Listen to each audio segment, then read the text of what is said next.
하시면 좋겠습니다. 하나님 말씀 보겠습니다. 누가복음 3장 21절 22절입니다.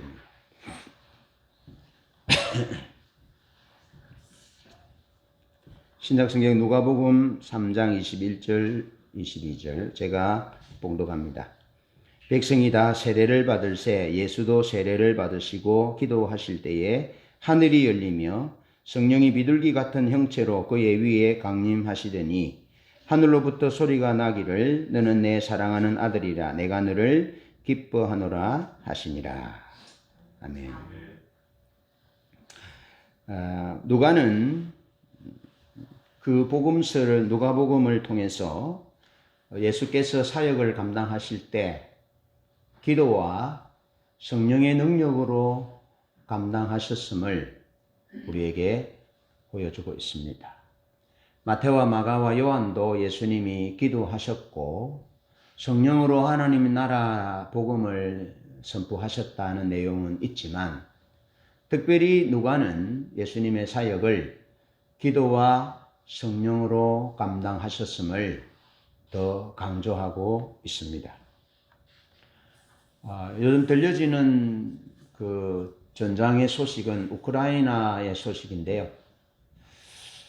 우크라이나가 우크라이나 러시아 전장에서 이스라엘로 옮겨졌습니다. 그래서 세계의 이목이 중동 전쟁이 일어나는 것 아니냐, 또 그러면서 또 세계 3차 대전으로 확산되는 것이 아니냐, 그렇게 전 세계가 긴장하고 주목하는 가운데 우크라이나의 전장이 조금 잊혀진 듯 했습니다. 그래서 일각에서는 하마스가 이스라엘을 미사일을 기습적으로 발사하고 공격한 것은 그 배후에 푸틴이 있을 것이다.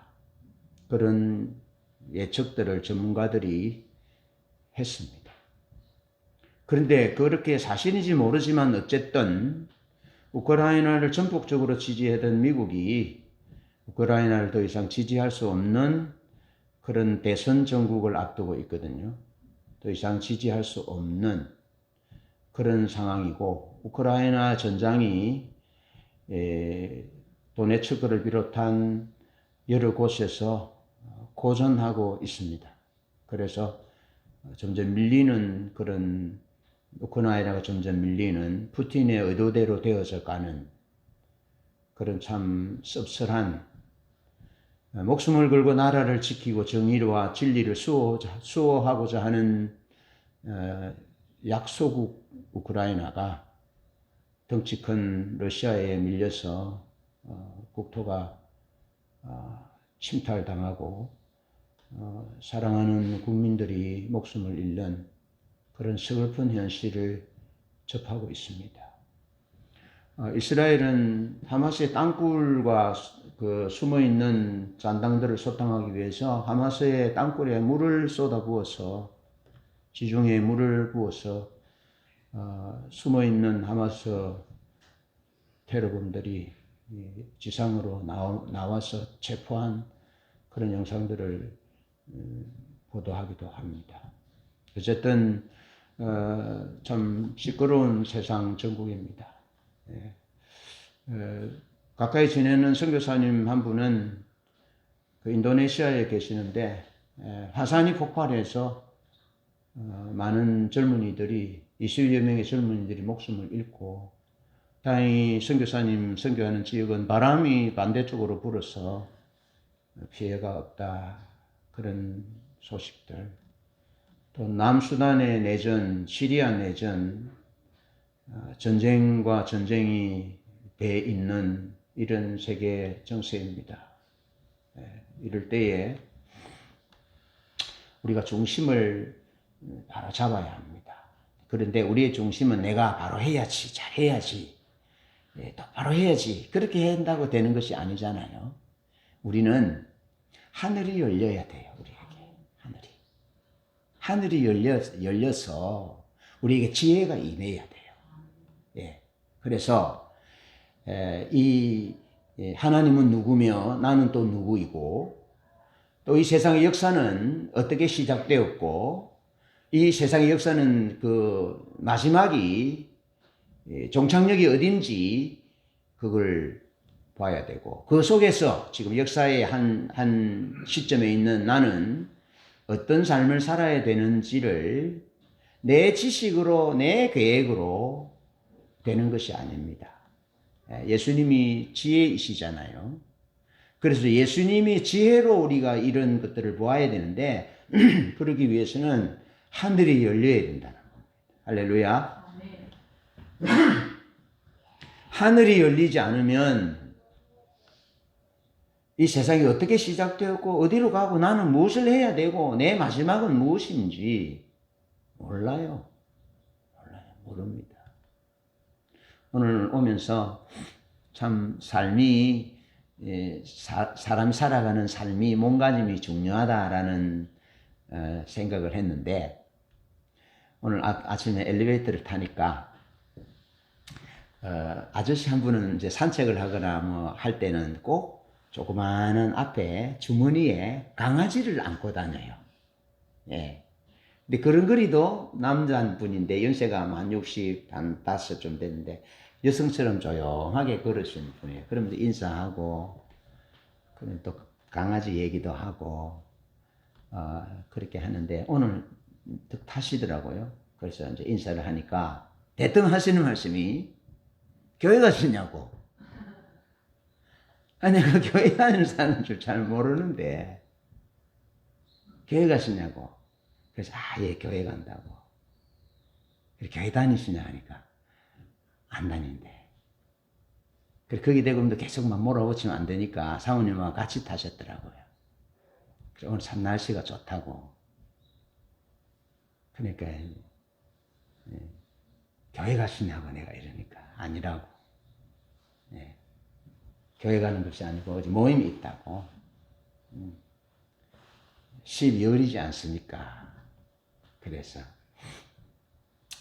그래 교회 나가시라 말 하지 않고 어릴 때 교회 좀 12월이라 하니까 이제 자기 말 속에는 성탄절이 있는 12월이라 이 말이죠. 그래서 어릴 때 교회 좀 나가셨지요. 그러니까 그 65세 뭐 베이비부모 시대 세대에는 다 교회 나가 보셨잖아요. 그 어릴 때 교회 좀 나갔다고. 근데 지금은 안 나간다고. 그 옆에 있는 사모님이 교회 좀 나갔다고. 근데 지금은 무결하고. 단호하게 잘라 말했습니다. 그때 제가 교회 좀 나오셔야지요. 그렇게 얘기했어요. 우리 친구들 만나면 어릴 때 교회 안 온 친구 없어요. 다 교회 왔어요. 저도 어릴 때 교회 왔어요. 그런데 친구들도 어릴 때 교회 왔고 어릴 때 우리는 뭐 교회 놀이가 없어요. 교회밖에 없어요. 예. 얼마 전에 장례를 한 우리 친구 장모님이 돌아가셔서 한 2달 전에 장례를 했지 않습니까? 그때 우리 친구 하는 말이 자기가 연극을 했대 교회에서. 나는 모르는데 연극을 했대요. 저도 연극을 했거든요. 여호와는 나의 목자시니 내게 부족함이 없으리라. 그런 연극을 한 기억이 있는데 자기도 연극을 했대. 교회 나오고 교회에 주는 떡도 음식도 먹고 또 연극도 하고 노래도 부르고 춤도 추고 또 교회 목회자 전도사님 사랑도 받고 그래 했는데 대부분의 친구들 다 세상으로 갔고 저는 목사가 됐죠. 차이가 무엇인 줄 아십니까? 하늘이 열려야 된다는 겁니다. 하늘이 열려서 예수 그리스도 그분이 우리의 구세주이시다라는 것이 보여져야 합니다. 보여져야 합니다. 보여지려면 어떻게 합니까? 하늘이 열려서 바울이 고린도서 1장 30절에 예수 그리스도는 하나님으로부터 나와서 우리에게 지혜와 의로움과 거룩함과 구원이 되셨다라고 말씀하잖아요. 여기서 말하는 지혜는 하나님을 아는 지혜. 예수님을 통해서야만이 하나님을 알 수 있어요. 예. 예수님을 통해서야만이 우리가 죄인임을 알고 우리의 죄가 예수의 보혈로 용서받는 길을 알아요. 예수님이 지혜인 거죠. 예수님을 통해야만이, 예수님을 통하여 예수님이 주시는 하늘을 열어주신 것을 통해서 우리가 우리 인생을 볼 수 있는 거죠. 인생을 정확하게 볼 수 있는 거죠. 우리 친구 목사가 이제 딸을 이제 주례를 내년 6월 달에 해달라고 부탁을 했어요. 그런데 이제 안 믿는 남자하고 결혼을 해서 걱정이라고. 그런데 주례 부탁을 했는데 뭐 주례를 무슨 주례를 어떻게 할까 지금부터 걱정이에요. 안 믿는 분이니까. 이런 주례를 한번 해볼까 하는 생각도 들었어요. 뭐냐면 사람은 다 각자 이야기가 있다 그랬잖아요. 예? 이제 새 신랑, 새 신부가, 신부는 목사의 딸이고, 이제 신랑 될 사람은 안 믿는 사람인데, 이 목사의 딸은 자기가 살아가는 이야기가 있어요. 자기 인생을 끌고 가는 이야기가 있단 말이죠. 근데 이 안 믿는 친구도 인생을 끌고 가는 이야기가 있잖아요. 사람 아무 생각 없이 삽니까? 뭐, 다 나름대로 철학이 있잖아요. 예? 뭐, 개똥 철학이라고 말하기도 하는데, 다 철학이 있어요. 경제관념도 있고, 대인관계 철학도 있고, 다 있어요. 그거 없는 사람 없어요. 그런데, 그 개인의 이야기가 뿌리가 뭐냐라는 거죠. 뿌리가 뭔지를 알아야 되고 자기 인생의 얘기의 전체적인 그림이 딱 알아야 돼요. 전체적인 그림이. 자, 어떤 사람 만나면 이래요. 이럴 때는 아이들을, 자녀들을 교육할 때, 이럴 때는 기분이 좋을 때는 다 오케이예요. 오케이. 근데 기분이 나쁠 때는 아이들이 잘한 것도 막 꾸짖잖아요. 그러면 자녀들이 어떻게 되는 줄 아세요? 혼란이 오는 겁니다. 어떻게 행동해야 될지 혼란이 오는 겁니다. 이런 얘기가 뭐냐면 내가 인생을 살아갈 때 내 인생에 살아가는 전체적인 그림이 딱 그림이 그려져야 있어야 된다는 거죠. 미완성의 그림으로 인생을 살다가 나중에 다 살았어. 80세, 90세까지 살았어. 살았는데 내 인생에 지탱하고 있는 배경의 이야기가 미완성 그림이야. 잘못됐어. 그럼 어떻게 하겠어요? 인생을 다 살고 난 뒤 다시 시작하겠어요? 인생은 물을 수 없어요. 물을 수 없는 거죠. 그래서 이 목사의 딸은 자기 인생의 배경이 하나님이고 성경 말씀이고 영원하신 분이고 사람이 하나님으로부터 왔고 하나님으로부터 갈 것이고 이 세상의 삶이 끝이 아니고 이 세상에서 살았던 삶이 하나님의 나라까지 연결되어질 것이기 때문에 이 땅에서의 삶이 소중하고 이 땅에서의 역사가 소중하고 이 땅에서의 관계가 소중한 거죠. 예. 이거 내 아내 김윤자와 함께 살잖아요. 그러면 이 땅에서만 윤자와 부부고 저 천국 가서는 아무 상관없는 사람이 아니에요. 이 땅에서의 삶이 소중한 그 삶 그대로 하나님 나라에 연결되는 거죠. 그래서 제가 말씀드렸죠. 요한계시록의 왕들이 이 땅의 왕들이 자기의 영광을 가지고 하나님 나라에 들어가더라. 그래서 이 땅에서 진리를 위해서 믿음을 위해서 어려운 삶을 위해서 슬픔을 당하고 억울함을 당한 사람들은 저 하나님 나라 가니까 하나님이 다 알고 계시고 위로해 주시고 풀어주시더라. 그 얘기가 요한계시록의 얘기고 성경의 얘기잖아요. 근데 이 목사에 따른 그 자기 인생의 얘기가 시작과 끝이 분명한 얘기예요. 성경 말씀을 토대한 거니까. 근데 이 친구는 안 믿는 친구니까 인생의 얘기가 없어요. 미완성이에요. 이리 하다가 저리 하다가 마음대로 방랑자처럼 하는 인생이에요. 이런 삶이 있는 거죠. 이 삶은 하늘이 열린 삶이고 이 삶은 하늘이 열리지 않는 삶이라는 거죠. 그럼 이 사람의 끝이 어떻게 되었습니까? 몰라요. 그럼 부부 결혼해서 부부 삶이 어떻게 되겠어요? 행복할까요? 행복한지 몰라요. 행복하지 않아요.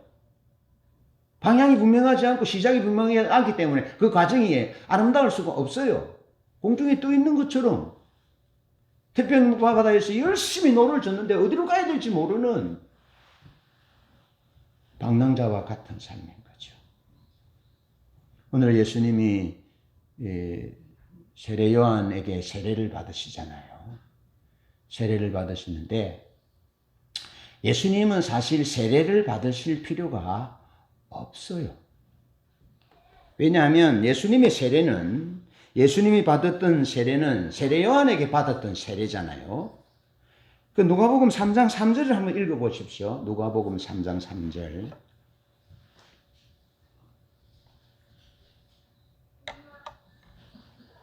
한번 읽어봅시다. 3장 3절 시작.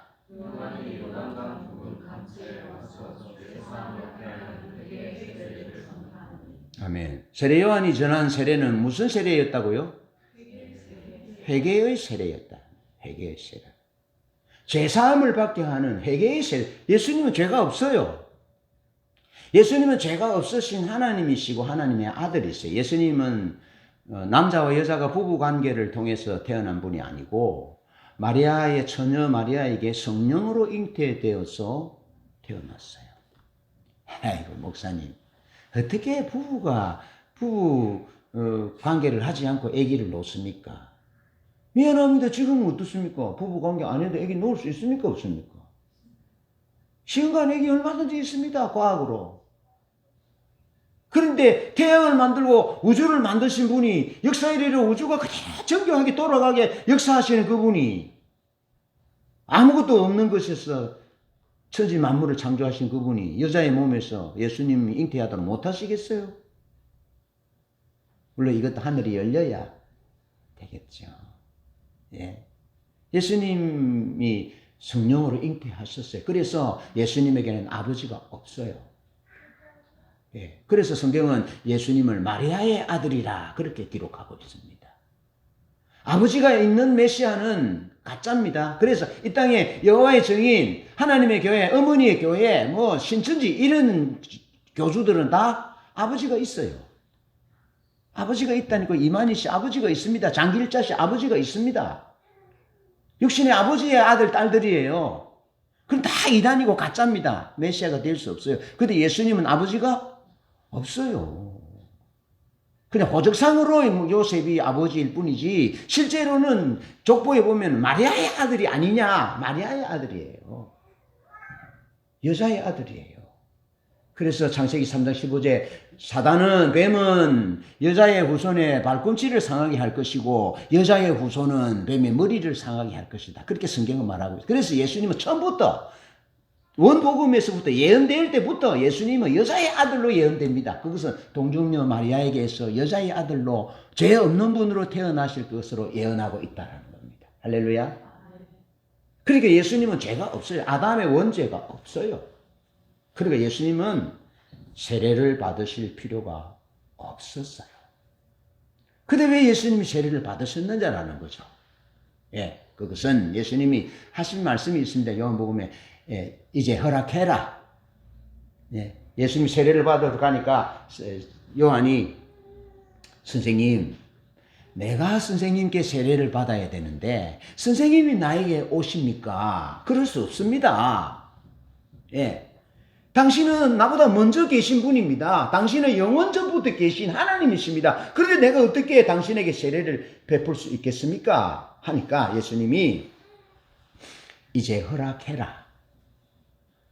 이제 허락해라. 너가 나에게 세례를 베풀므로 하나님의 의를 이룰 것이다. 그렇게 말합니다. 그래서 세례 요한이 예수님께 세례를 베풉니다. 예수님께 세례를 베푸니까 성령이 비둘기같이 임했어요. 그런데 세례 요한에게는 하늘이 열려서 하나님이 말씀하시기를, 네가 세례를 요단강에서 세례를 주는데 세례를 받는 사람들 중에 어떤 사람 위에 성령이 비둘기같이 형체로 내린 사람이 있을 것인데 그 사람이 네가 기다리는 메시아고, 네가 이 사람을 이스라엘 백성들 앞에 드러내야 할 메시아다. 이스라엘 백성이 기다리는 메시아다. 그것을 알게 하실 수 있도록 세례 요한이 사람들에게 세례를 베풀었다는 겁니다. 물론 회개의 세례를 모든 사람이 회개하고 구원을 얻을 수 있도록 그렇게 이제 준비시키는 그런 세례를 베풀었죠. 메시아의 길을 준비하는 높은 산을 무너뜨리고 낮은 골짜기를 북돋우고 그래서 사람들이 구원의 길로 평안히 갈 수 있도록 하는 그런 사명이 있었지만 중요한 사명은 세례를 주는 사명은 메시아이신 예수님을 세상에 드러낼 수 있도록 그렇게 하셨다는 거예요. 그래서 세례 요한이 예수님을 보고 보라 세상 죄를 지고 가는 하나님의 어린 양이로다 그렇게 말씀하잖아요. 하늘이 열려서 세례 요한도 예수님을 메시아인 것을 알았고 또 이제 예수님이 세례를 받음으로 하나님의 의를 이루게 됐잖아요. 죄가 없으신 분이셨지만 하나님의 의를 이루기 위해서 예수님은 세례를 받으셨다라는 겁니다. 세례를 받으셨다. 그런데 이 예수님이 세례를 받으신 것은 예수님은 하나님이세요. 하나님이세요. 하나님이시면서도 누구에게 세례를 받았습니까? 하나님이 세운 선지자 세례 요한에게 세례를 받았어요. 이것을 신학자들이 뭐라 그러냐면 하나님과 사람이 연대했다라고 말하는 겁니다. 여러분, 하나님이 예수님을 통해서 구원의 사역을 이루실 때는 하나님이 다 하시지 않으셨습니다. 구원의 사역을 할 때, 하나님이 사역을 감당할 때 하나님은 사람을 동력자 삼으시고 하나님의 목적을 이루셨다라는 겁니다. 이런 의미에서 학자들이 예수님이 세례 요한에게 세례를 받으신 것은 세례를 받으실 필요가 없었지만 하나님의 의를 이루어 드리기 위해서 그렇게 했고 그리고 하나님과 사람이 연대하도록 그렇게 세례를 받으셨다라는 겁니다. 그런데 예수님이 그렇게 세례를 받으시고 기도하실 때 하늘이 열렸다라는 겁니다. 하늘이 열렸다. 기도하고 세례를 받고 기도하니까 하늘이 열렸는데 그때 성령이 비둘기 형체로 내렸어요. 비둘기 형체로 내렸어요. 그리고 하늘이 열리고 성령이 비둘기 같은 형체로 내렸어요.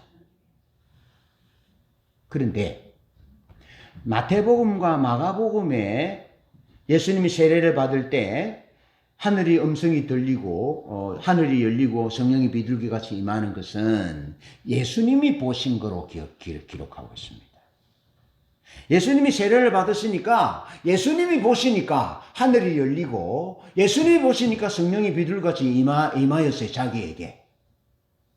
그런데 누가복음은 예수님이 보시는 것이 아니고 그 주변에 세례를 받으러 온 사람들에게 하늘이 열리고 성령이 비둘기 형체로 내리는 것이 보여졌다 이 말이에요. 할렐루야. 이 말은 무슨 말이냐면 왜 세례를 받으러 왔습니까? 사람들이. 예수님이 왜 세례를 받으러 왔습니까? 아버지의 뜻을 이루기 위해서, 아버지의 의를 이루기 위해서, 하나님이 사람과 연계하시기 위해서 오셨어요. 거기 세례를 받으러 오셨어요. 그리고 사람들은 뭐하러 왔습니까? 세례를 받으러? 하나님의 뜻대로 살려고, 믿음으로 살려고 거기 왔어요. 그래서 잘못한 것 하나님 앞에 회개하고 세례를 신을 벗고 하나님의 주권 앞에 자기 삶을 드리기 위해서 세례를 받았어요. 그러기 위해서 왔어요. 그런데 거기에 그 사람들이 보니까 하늘이 열렸어요. 그 예수님만 본 것이 아니에요. 마가복음과 마태복음은 예수님만 하늘이 열린 것을 본 것으로 기록하고 예수님만 성령이 비둘기 형체로 내리는 것을 보았어요. 그런데 누가복음에는 거기 세례를 받으러 온 사람들이 다 하늘이 열린 것을 보았다 이 말이죠. 그리고 성령이 비둘기같이 임하는 것을 보았다 이 말이죠. 뭐하는 사람에게, 어떤 마음을 가지고 살아가고자 하는 사람에게, 하나님의 뜻대로 살고자 하는 사람에게, 말씀대로 살고자 하는 사람에게 하나님이 내가 거룩하니 너희도 거룩하라 말씀하셨으니 거룩한 삶을 믿음으로 살고자 하는 사람에게 하나님이 하늘을 열어주었다는 겁니다. 할렐루야. 여러분 창세기 28장에 보면 베델 광야에 야곱이 아버지 엄마를 떠나서 형이 죽이려고 하니까 도망가잖아요. 저 터키 땅으로, 하란으로 도망가요. 도망가다가 이제 어두워졌어요. 그때는 뭐 사자들도 호랑이들도 맹수들이 막 득실득실 했죠.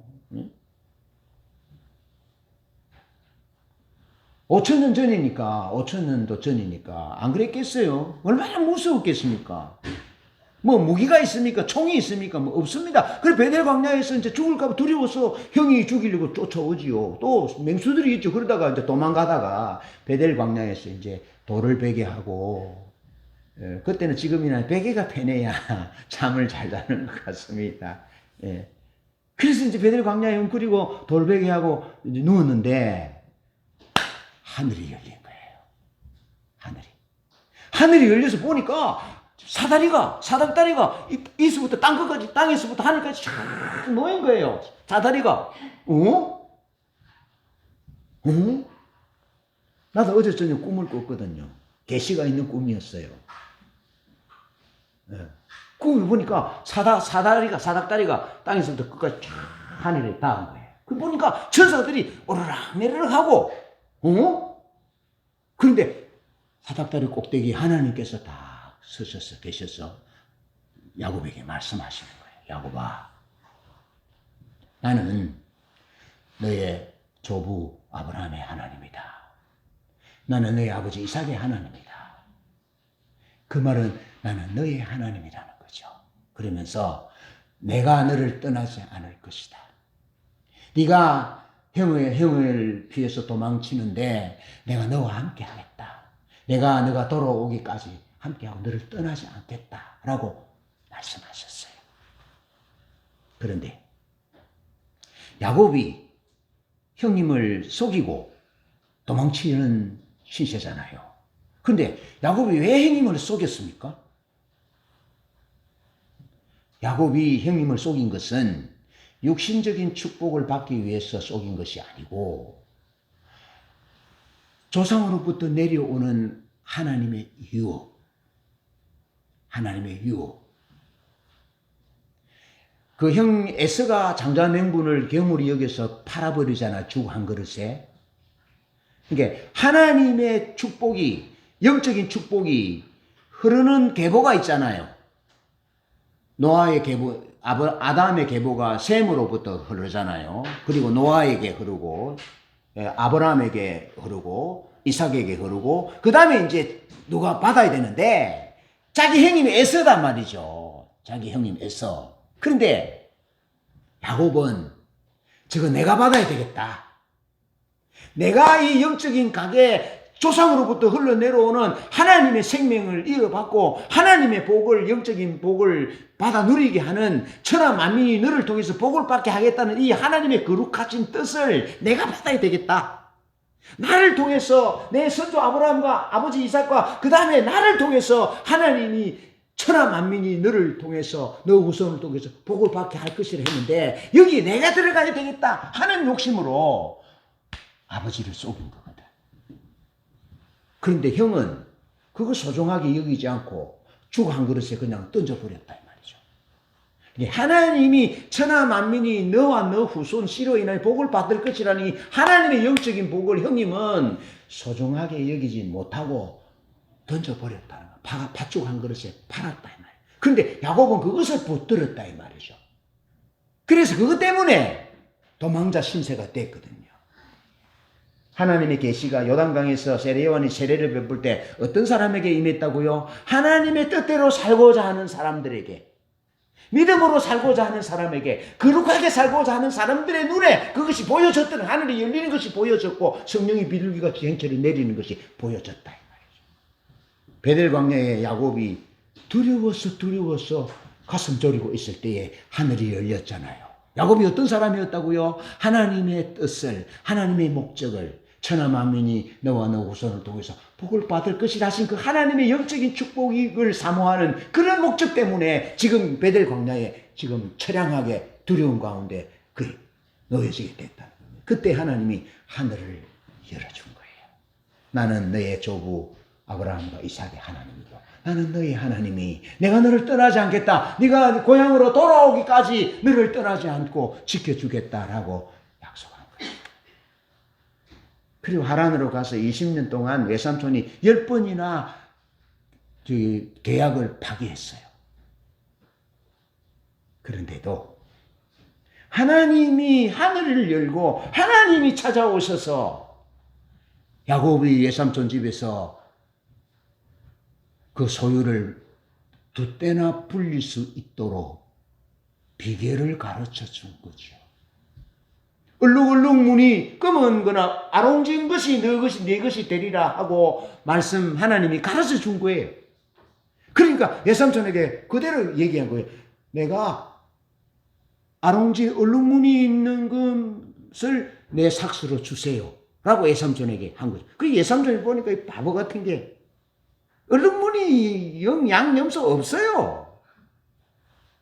바보 같은 자식도 고생한 걸 그렇게 하자 한 거죠. 그런데 야곱은 어떻게 해서 그렇게 제안했다고? 하나님이 하늘을 열어서 보여준 거예요. 그럼 나중에 어떻게 됩니까? 요단강을 건널 때 내가 이 지팡이만 가지고 이 요단을 건넜더니 이제는 두 때를 이루었나이다. 두 때를. 할렐루야. 하늘이 열려야 된다 이 말이죠. 하늘이. 예? 하늘을 열려면 막 열어주는 게 아닙니다. 믿음으로 살고자 하는 자에게, 거룩한 삶을 살고자 하는 자에게, 하나님의 뜻을, 하나님의 의를 이루고자 노력하는 자에게, 기도하는 자에게 하나님이 하늘을 열어주신다는 것입니다. 하늘이 열리면 게임 끝이에요. 다윗이 임금인데 하나님이 하늘을 열어주니까 어떻게 해요? 역사의 마지막에 일어날 그 일을 하나님이 하늘을 열어주니까 어떻게 예배를 드릴지 하나님 나라에 있는 그런 모양으로 성전을 짓고 찬양대를 세우고 예배에 양을 잡았잖아요. 그때 당시 송아지를 잡았는데 그때 양과 염소 송아지를 잡아 예배하지 않고 찬양과 경배로 예배하는 그런 놀라운 일이 일어난 거죠. 그리고 사도행전 15장 16절에 신약의 예배가 다윗의 장막이 회복되도록 하셨고 지금 우리의 예배가 그때 다윗이 하나님이 하늘을 열어서 보여준 아포칼립도 하늘을 열어 보여주니까 하늘나라의 예배가 바로 이 예배구나 하고 그렇게 예배를 바꾸잖아요. 그리고 요한계시록 4장 5장에 하나님이 사도 요한에게 하늘을 열어서 예배의 광경을 보여주니까 지금 우리가 드리는 예배로 어린 양 예수를 노래하고 예배하고 창조주 하나님을 예배하고 그리고 21장에 새 하늘과 새 땅을 하나님이 하늘을 열어서 사도 요한에게 보여주니까 그 새 하늘과 새 땅에는 다시 죽음도 없고 아픔도 없고 이별도 없고 곡하는 것도 없는 영원한 생명의 나라인 것을 보여주고 하나님이 사도 요한에게 하늘의 뚜껑을 다 열어서 보여주니까 이 땅에서의 삶이 하나님이 날아가는 삶과 단절된 것이 아니고 이 땅에서의 삶에서 여자와 같이 더불어 더럽히지 아니하고 정죄를 지키고 거룩하게 믿음을 지키고 우상숭배하지 않고 살았던 이 사람들의 삶이 하나님 나라까지 연결되고 하나님이 이 땅에서 억울한 일 당한 것들을 다 신원하여 주고 그들이 하나님이 되시는 그것을 보게 되잖아요. 여러분 전쟁과 전쟁 기근과 여러 가지 이데올로기, 정치적인 이념들이 대충돌하는 이 세상 속에서 어떻게 살겠습니까? 자신 있습니까? 그냥 육신의 생각과 계획으로는 이길 수 없습니다. 이 험난한 정글과 같은 이 세상에서 이길 수 있는 비결은 하늘이 열려야 돼요. 하늘이 열려야 승리할 수 있다 이 말이죠. 하늘이 열리면 어떻게 해야 합니까? 하늘을 열려면 기도와 성령이 필요하다는 겁니다. 기도해야 하는 겁니다. 기도한다는 것은 하나님을 찾는 것을 말합니다. 하나님을 구하는 것을 말합니다. 하나님의 뜻대로 살고자 몸부림치는 것을 말합니다. 그렇게 몸부림치면 하늘이 열려서 성령이 비둘기 같이 임한다고요. 할렐루야. 그럼 예수님이 사역을 어떻게 감당했습니까? 성령으로 감당한 거죠. 성령의 능력으로 감당한 거죠. 성령의 권세로 감당한 거죠. 성령의 능력으로 귀신을 쫓아내고 병자를 고쳐주고 죽은 자를 살려내는 그런 일을 감당해야 되는 거죠. 여러분 하늘을 여는 믿음의 사람들이 되고 열린 하늘을 통해서 인생의 길을 보고 인생을 승리하는 그런 은혜를 누리는 교우들이 되시기를 축복합니다. 아멘. 찬양하겠습니다. 오늘은 예배 설교를 좀 바꾸었습니다. 양해를 바랍니다.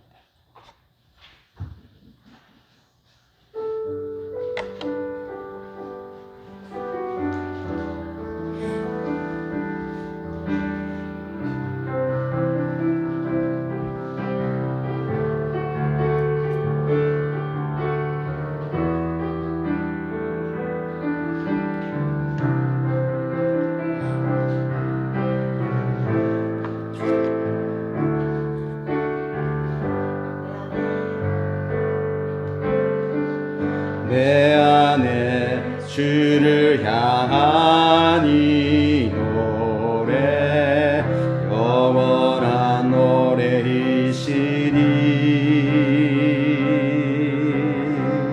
날 향한 주님의 크신 사랑 영원히 찬양합니다.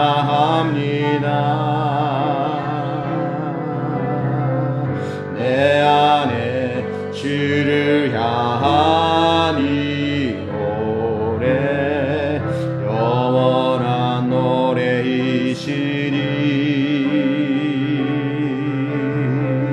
날 향한 주님의 크신 사랑 영원히 찬양합니다. 영원히 찬양합니다.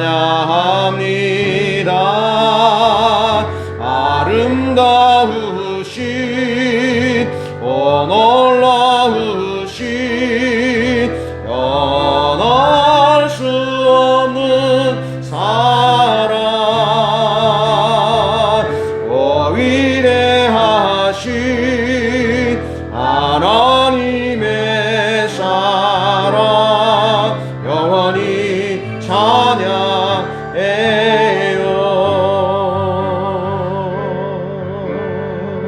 십자가 그 사랑 찬양해요. 날 구원하신 그 사랑 내 삶을 드려 찬양합니다. 놀라우신 주의 사랑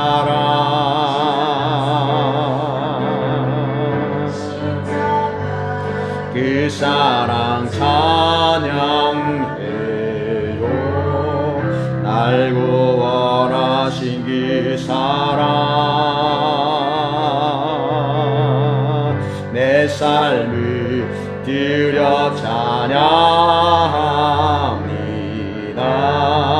놀라우신 주의 사랑 영원히 찬양합니다.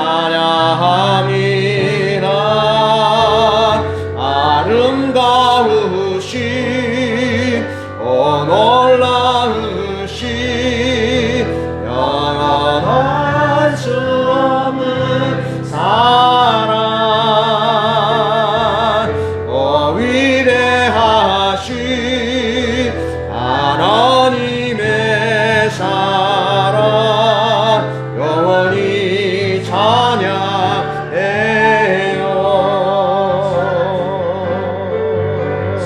같은 분 없어요. 이 세상 그 누구도 주와 같은 분 없어요.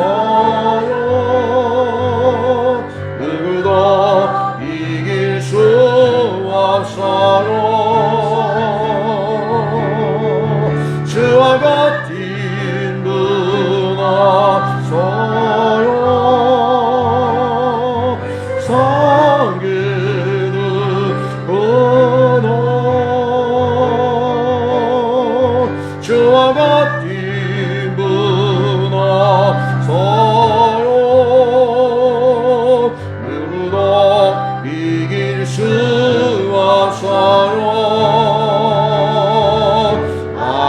아름다우시 놀라우시 영원할 수 없는 사랑 오 위대하신